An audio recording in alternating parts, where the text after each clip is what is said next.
At Siskiyou Domestic Violence and Crisis Center, our mission is to put ourselves out of a job, to one day have a world where there is no such thing as domestic violence or sexual assault, where people have healthy relationships, where they treat each other with respect and equality. Initially, when I first got in, I was a little nervous, to be honest. I was like, I don't know if I can handle this. This is going to be so tough. But I soon realized that it was like the perfect job for me. I really love empowering women and building up their self-worth.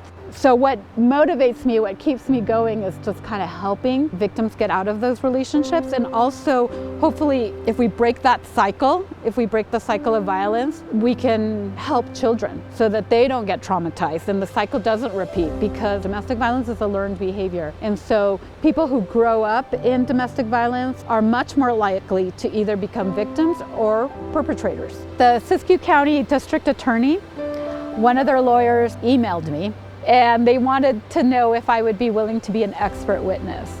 Information about domestic violence could be really helpful in a court case. And so this time, I was sort of expecting that it wasn't going to go to trial, but it actually did go to trial. I was very nervous. I had to explain to the jury how domestic violence works, explain about the cycle of violence and violence continuum. When I received that email from the DA about what an impact it had made in that case,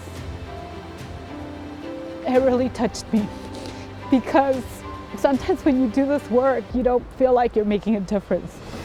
Oftentimes we get victims that come in, we do restraining orders, and then we never necessarily hear from them again.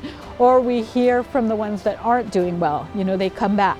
So to see such a high-profile case, a case where there was such brutality, and just to feel like I had a little bit to do with the sentencing, that was very touching.